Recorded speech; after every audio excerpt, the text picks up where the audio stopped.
اول میں آپ کو حضور تاج الشریعہ نظر آئیں گے۔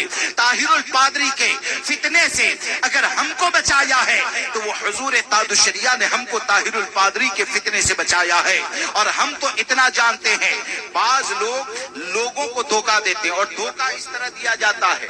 دھوکہ ایک بار درود پاک پڑھ لیجیے۔ اللهم صل على سيدنا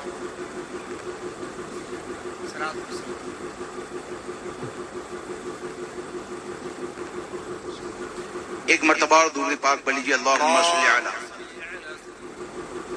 سیدنا و مولانا محمد معدن الجود والکرم وآلہ واصحابہ وبارک وسلم صلاۃ و سلام علیک یا رسول اللہ صلی اللہ تعالی علیہ وسلم۔ ہم سب حضور تاج الشریعہ کے غلام ہیں، ہے کہ نہیں؟ کتنے لوگ ہیں؟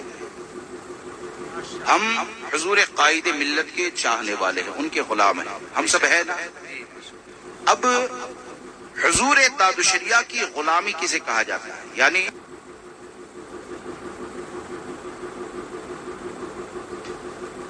ایک چٹھی بھیجی ہے کہ سنی دعوت اسلامی اور دعوت اسلامی کو مسجد کا امام بنانا، ان کی قیادت کرنا کیسا، یہ مسلک اعلیٰ حضرت کے مبلغ نہیں ہے، اس کی تشریح فرما دیں۔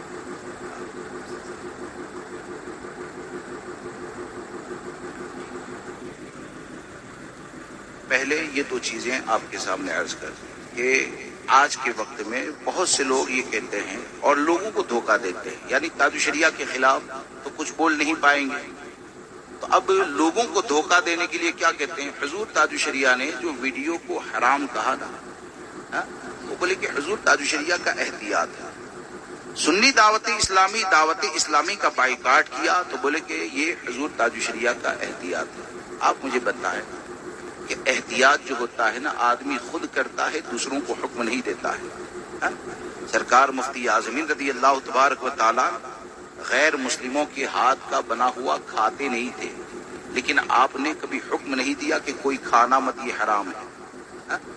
اور حضور تاج الشریعہ نے بحیثیت فقیہ کے، بحیثیت قائد کے، ہم کو یہ بتایا کہ ویڈیو یہ ناجائز و حرام ہے، یہاں تک فرمایا کہ جو جان بوجھ کر ویڈیو کرواتا ہے اس کے پیچھے نماز پڑھنا مکروہ تحریمی واجب الاعادہ، نماز پڑھنا مکروہ تحریمی ہے، واجب الاعادہ ہے۔ اب رہا یہ سوال کہ مسلک اعلیٰ حضرت کے مبلغ نہیں ہے، کیا کافر ہو گئے، یہ ہو گئے، اس طرح کی جو باتیں کرتے ہیں نا، تو میں آپ کو ایک چیز بتاؤں کہ بائیکاٹ کرنے کے لیے کیا کافر ہونا ضروری ہے؟ کیا اور کسی کا بائیکاٹ نہیں ہو سکتا؟ سنی دعوت اسلامی کے ایک مفتی ہے جن کو مفتی نظام الدین کہتے ہیں، کیا کہتے ہیں؟ ہمارے مفتی نہیں ہیں، وہ سنی دعوت اسلامی کے ہیں، ان کو مفتی نظام الدین کہتے ہیں۔ انہوں نے ایک مقالہ لکھا ہے مفقود الخبر شوہر کے بارے میں، اور اس میں لکھا ہے کہ کوئی شوہر اگر اپنی بیوی کے اوپر ظلم کرتا ہے، توجہ سے سماعت فرمائیں، اور یہ میرا دعویٰ ہے اور الحمدللہ جب کہیں ہم ثابت کر سکتے ہیں کہ حضور تاج الشریعہ نے پوری زندگی جس سے بھی اختلاف کیا ہے وہ ذات کے لیے نہیں ہے بلکہ شریعت کے لیے ہے۔ جی ہم یہ ثابت کر سکتے ہیں کہ حضور تاج الشریعہ نے پوری زندگی جس سے بھی اختلاف کیا ہے وہ شریعت کے لیے کیا ہے۔ تو آپ ذرا دیکھیں کہ اس مقالے کے اندر لکھا کہ کوئی شوہر اگر اپنی بیوی پر ظلم کرتا ہے تو لوگ اسے سمجھائیں، علماء اسے سمجھائیں، اور اس کے بعد بھی اگر وہ ظلم کرنا بند نہ کریں تو یہ صاحب کہتے ہیں کہ ایسے شوہر کا بائیکاٹ ہونا چاہیے۔ کیا ہونا چاہیے؟ ایسے شوہر کا بائیکاٹ ہونا چاہیے۔ کس لیے؟ ایک عورت کو بچانے کے لیے۔ حالانکہ ہم اس کو غلط نہیں کہتے، لیکن یہاں پر سوال یہ پیدا ہوتا ہے کہ ایک عورت پر اگر ظلم ہوتا ہے تو تمہارے مفتی کے نزدیک جائز ہو جاتا ہے بمبئی کی سرزمین پر سنی دعوت اسلامی کے اجتماع میں صرف ایک سنی پر، ایک عورت پر ظلم نہیں ہوا، بلکہ وہاں پر قاری ظہیر الدین نے پوری اہل سنت پر ظلم کر کے کہا کہ قبر میں مسلک کے بارے میں نہیں پوچھا جائے گا تو کیا تمہارا بائیکاٹ نہیں ہو سکتا ہے؟ تو یہ ہے کہ قاری ظہیر الدین نے معاذ اللہ رب العالمین درود مقدسہ پڑھنے کا جو حکم دیا جاتا ہے، یعنی درود مقدسہ پڑھنے کا حکم دینا یہ سنت الہیہ ہے، سبحان اللہ، یہ سنت الہیہ ہے۔ اور اس کے بارے میں یہاں تک کہہ دیا رسم بد یعنی بری رسم کہہ دیا۔ آپ اپنے دل کے اوپر ہاتھ رکھ کر بتائیں کہ جو درود شریف پڑھنے کا حکم دیا جانے کو بری رسم کہتا ہے تو کیا وہ اہل سنت و جماعت میں اختلاف کرنے والا نہیں ہے؟ کیا ایسے لوگوں سے جو جڑ کر رہے کیا اس کا بائیکاٹ نہیں ہونا چاہیے؟ اور پھر یہ کہ علماء کونسل جو بنائی گئی تو وقتی ضرورت ہی نہیں بلکہ اس کے بعد بھی ان کے ساتھ کھانا پینا، ان کے ساتھ کھانے کی تصویروں کا عام ہو جانا اور یہ کہنا کہ یہ تو بہت بڑے مولانا ہے۔ ہم یہ کہتے ہیں وہ کتنے بھی ہے کہ ہمارے نبی نے جب یہ اتنا کافی ہے کہ ہمارے نبی نے جب یہ فرما دیا من وقر صاحب بدعہ فقد آن علی ہدم الاسلام، کہ جو کسی بد مذہب کی تعظیم کرتا ہے وہ دین کو برباد کرنے میں مدد کرتا ہے۔ تو آپ مجھے بتائیں دعوت کھلانا تعظیم کرنا ہے کہ نہیں؟ کرسی دینا تعظیم کرنا ہے کہ نہیں؟ تو کیا کسی کو اگر مفسر قرآن کہا جائے یعنی یہ لوگ قاری ظہیر الدین کو کہتے ہیں تو کیا اس کے جرم کو معاف کر دیا جائے گا؟ کیا ایسے لوگوں کا بائیکاٹ بھی کیا جائے گا؟ ارے حقیقت میں یہ ہے کہ حضور تاج الشریعہ کا احسان ماننا چاہیے کہ حضور تاج الشریعہ یہ تمہارے ایسے معاون ہے، ایسے مددگار ہیں کہ میرے تاج الشریعہ نے چہروں کو نہیں دیکھا، یہ ایمان اور عقیدے کی حفاظت کے لیے، ایمان اور عقیدے کی حفاظت کے لیے ہم کو یہ بتایا کہ ایسے لوگ یعنی سنی دعوت اسلامی جو ہے وہ مسلک اعلی حضرت کے مبلغ نہیں ہے، یعنی یہ قائد نہیں ہو سکتے ہیں، یہ رہبر نہیں ہو سکتے ہیں۔ تو آپ مجھے بتائیں تاج الشریعہ کے فیصلے پر کتنے لوگ متفق ہیں؟ ارے بولیے، سب متفق ہے نا؟ تو متفق ہیں تو بائیکاٹ کیا جائے گا۔ کیا کیا جائے گا؟ بائیکاٹ کیا جائے گا۔ اور پھر خرابیاں، یہ تو میں تو سوچتا ہوں کہ حضور تاج الشریعہ کی یہ تو نگاہ ولایت تھی کہ آنے والے کون کون سے فتنوں کو دیکھ لیا۔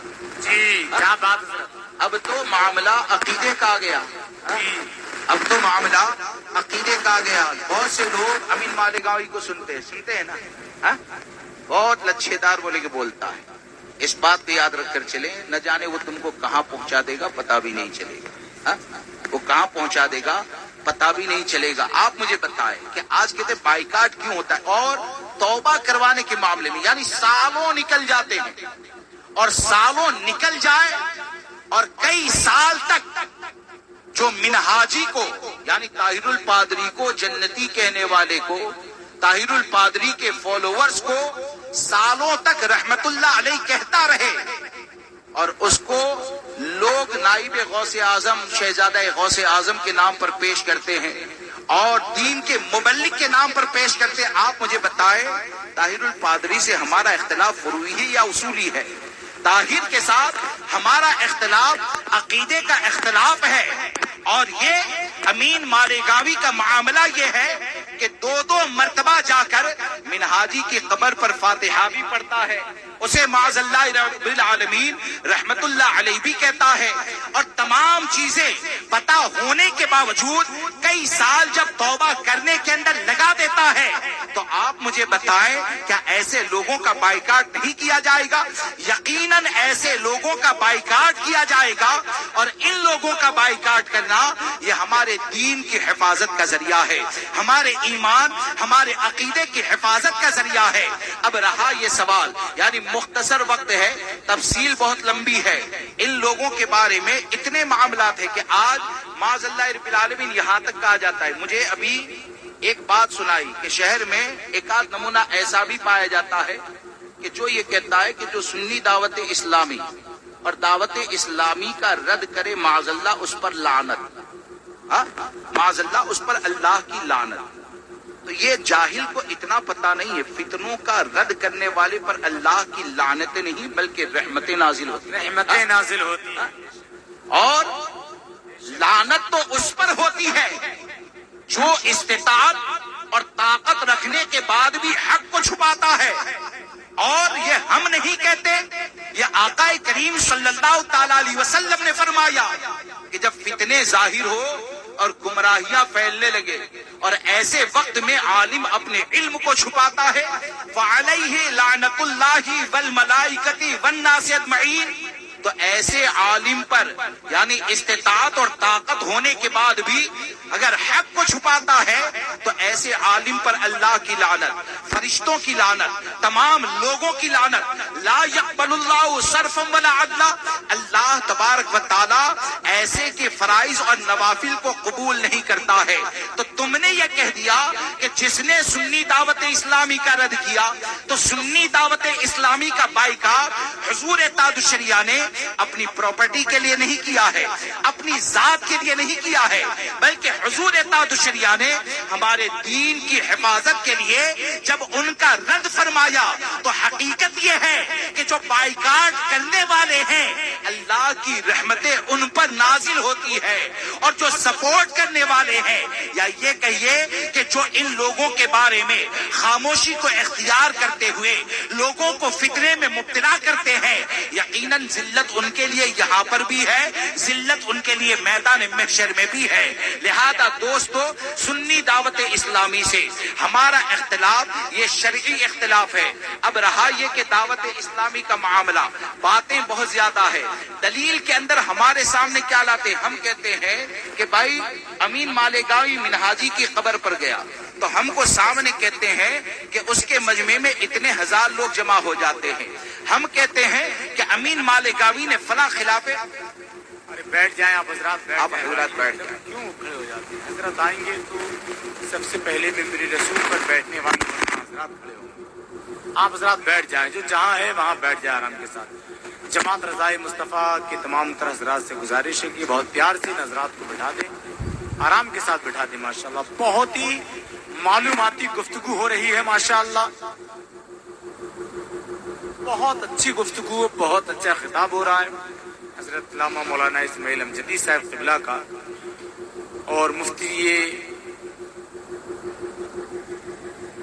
اعظم باسنی مفتی محمد ولی محمد صاحب قبلہ کی آمد بھی ہوئی ہے ماشاءاللہ، ممبر رسول پر حضرت موجود ہیں۔ بہت جلد حضور قائد ملت اور مفتی عاشق صاحب قبلہ کی آمد ہوگی، اور جب حضرت ہماری نگاہوں کے شہر میں آئیں گے تو ہمیں لگے گا کہ ہمارے شہر کی زمین کو فرشتوں نے اٹھا لیا ہے۔ بھائی صابر رضا اظہری بھی تشریف لا چکے ہیں ماشاءاللہ۔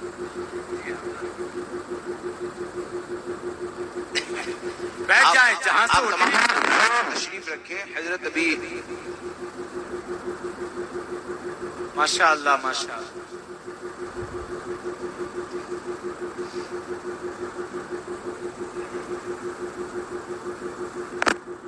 ایک مرتبہ درود پاک پڑھیں، اگر چند باتیں سماعت کرنی ہے تو بیٹھ جائیں اور چند باتیں میری سن لے۔ جیسے ہی حضرت تشریف لائیں گے تو داماد حضور قائد ملت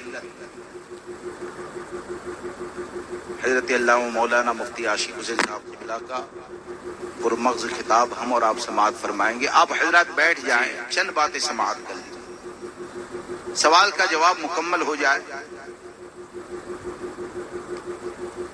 ایک مرتبہ درود پاک پڑھیں، اللہم صلی علی سیدنا و مولانا محمد معدن الجود والکرم وآلہ وصحابہ وبارک وسلم صلاۃ و سلام علیک یا سیدی یا رسول اللہ صلی اللہ تبارک و تعالی علیہ وسلم۔ اب آپ دیکھیں کہ آج کے دور میں معاملہ یہ ہے کہ جب کبھی ان سے سوال کیا جائے ان کے خلاف شرع معاملات کے بارے میں، اور یاد رکھ کر چلیں کہ یہ منہاجی یعنی مفتی کچھ مفتی احمد جو گجرات کی سرزمین پر کچھ کے علاقے میں جس کا انتقال ہوا، آپ یہ کہہ سکتے ہیں کہ ہندوستان میں منہاجیت کو لانچ کرنے والا سب سے پہلا یہی آدمی ہے، اور اس کی سالانہ عرس یہ صرف سنی دعوت اسلامی کا معاملہ نہیں بلکہ دعوت اسلامی والے بھی چندے کے لیے مناتے ہیں، اور جس کو پروف چاہیے، ثبوت دینے کی ذمہ داری ہماری۔ ارے حد تو یہ ہے کہ دعوت اسلامی کا امیر جو ہے الیاس عطار، اس نے بھی معاذ اللہ ہے، تم نے عقیدے کا اختلاف ہے، تم نے تعزیت کیوں کی، تم نے عرس کیوں منایا، تم نے فاتحہ کیوں پڑھی، تو یہ ہم کو جواب کے اندر کیا کہتے ہیں؟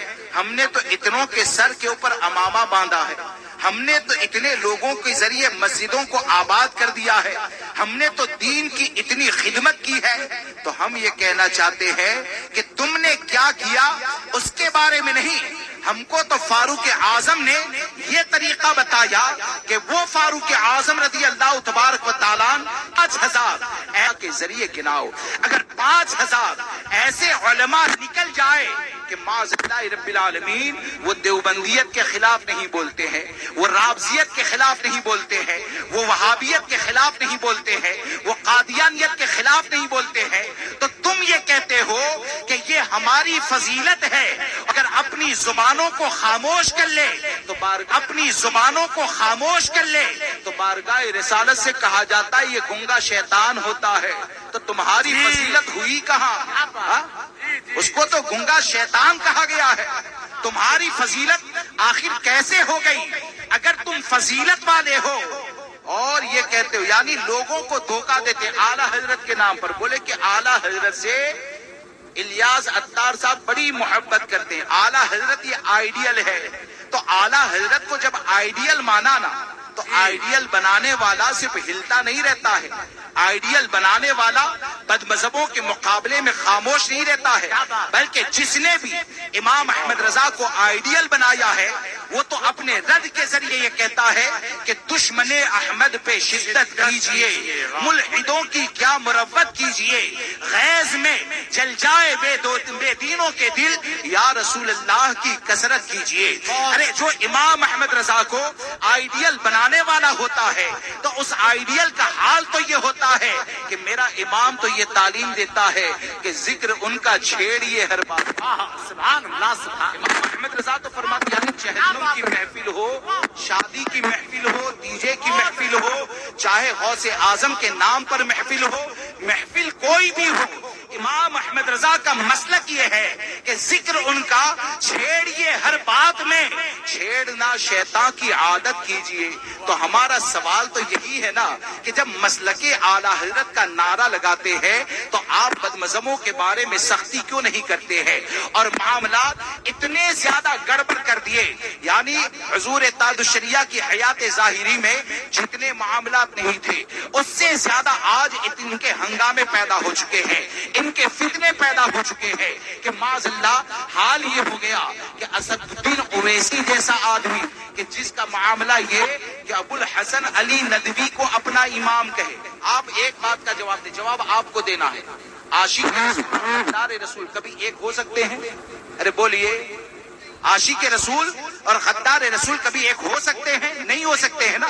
اب وہ ابو الحسن علی ندوی کو اپنا امام کہتا ہے، اور اسی اویسی کے ذریعے ہمارے یہاں تو دستار بندی میں بزرگوں کو بلایا جاتا ہے، ہمارے یہاں بزرگوں کو بلایا جاتا ہے، کیوں؟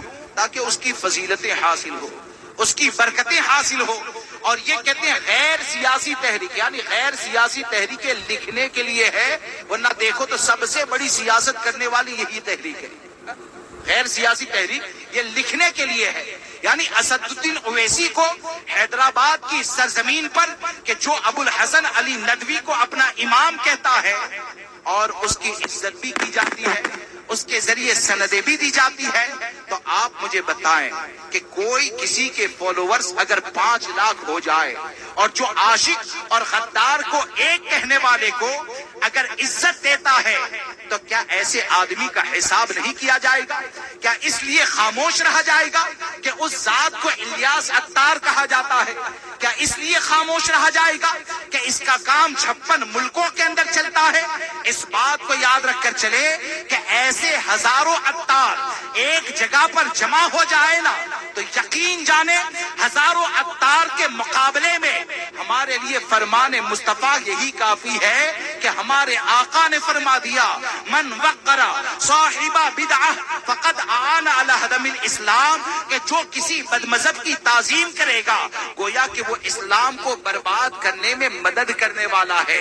تو ایسا نہیں ہے کہ جاہل تعظیم کرے تو وہ برباد کرنے والا ہے، اور عمامہ پہن کر تعظیم کیے جائے تو اسلام کو آباد کرنے والا ہے. ہمارے یہاں دو رنگی کا معاملہ ہوتا ہی نہیں ہے. یہ مسلک رضا ہے، یہ فکر رضا ہے کہ بخدا فکر رضا کے سائے کے تلے جو بھی آ جائے گا اس کا حال اور معاملہ یہ ہوگا کہ وہ دنیا میں اکیلا تو ہو جائے گا لیکن انشاءاللہ امام احمد رضا کے صدقے میں اس کا ایمان محفوظ رہے گا. جو حضور تاج الشریعہ کی تعلیمات پر عمل کرنے والا ہو جائے گا اور میدان محشر میں بھی ہماری کامیابی ہو جائے گی. اور میدان اور دعوت اسلام ہے کہ سنی دعوت اسلامی اور دعوت اسلامی کے امام کو، یعنی امام ہے ہی نہیں، امام کو کیا امام کو نہیں، یعنی سنی دعوت اسلامی اور دعوت اسلامی والا جو ہوتا ہے اس کو امام بنانا کیسا؟ تو بھائی حضرت نے جب فرما دیا کہ ویڈیو یہ ناجائز و حرام ہے، اور لوگ کیا کہتے ہیں کرتے ہیں ہمارے اوپر کہ وہ چاند پہ پہنچ گئے اور یہ ابھی ویڈیو اور تصویر کے اندر ہی. جیسے ایک سوال کرتا ہوں کہ تصویر کو حرام تو ہمارے نبی نے فرمایا نا، تو ہم ایسے بیوقوفوں کو کہتے ہیں تم چاند تک چلے جاؤ، انشاءاللہ تصویر سے بچ کے ہم قدم مصطفیٰ تک چلے جائیں گے. تصویر سے بچ کر تمہارے لیے ہو سکتا ہے چاند پہ جانا معراج ہو، ہمارے لیے قدم مصطفیٰ تک اگر پہنچ جائے تو وہ ہماری معراج ہے. قدم مصطفیٰ تک پہنچ جائے وہ ہماری معراج ہے. اس لیے ویڈیو شوٹنگ کروانے والا شوقیہ، تصویر کشی کروانے والا، جب حضرت نے فرما دیا یہ مبلغ نہیں ہے، یعنی قیادت کے لائق نہیں ہے، ان کو قائد اور رہبر نہیں بنایا جا سکتا ہے، تو ان سے بچنا یہ ہماری ذمہ داری ہے. ان کو امامت سے ہٹانا یہ بقدر استطاعت ہمارے اوپر لازم ہے. اور جماعت رضائے مصطفیٰ سے جڑیں اور جماعت رضائے مصطفیٰ سے اپنے تعلق کو مضبوط کریں، اور یقین جانیں کہ جماعت رضائے مصطفیٰ یہ وہ جماعت ہے کہ اس کو قائم کرنے والی ذات وہ ہے کہ زمین پر تھی تب بھی سنیوں کو فائدہ دیتی تھی، قبر انور میں جا کر بھی ان سے برکتیں ہم حاصل کرتے ہیں. اور وہ ذات امام احمد رضا فاضل بریلوی رضی اللہ تبارک و تعالیٰ کی ذات ہے.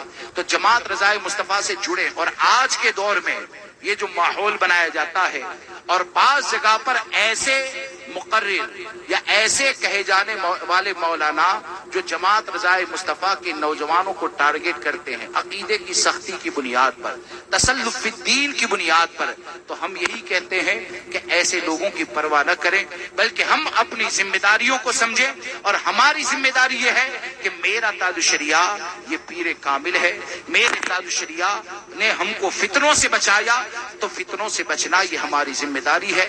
اللہ تبارک و تعالی جانشین حضور تاج الشریعہ ہم ان کے ذریعے حضور تاج الشریعہ اور ان کے ذریعے حضور تاج الشریعہ سرکار مفتی اعظم امام اہل سنت کے فیض و برکات ہم کو ملتے رہیں. بولنے میں اگر مجھ سے کوئی غلطی ہو گئی ہو آپ سب کو گواہ بنا کر دل کی گہرائی سے توبہ کرتا ہوں. استغفر اللہ ربی من کل ذنب و اتوب الیہ. السلام علیکم.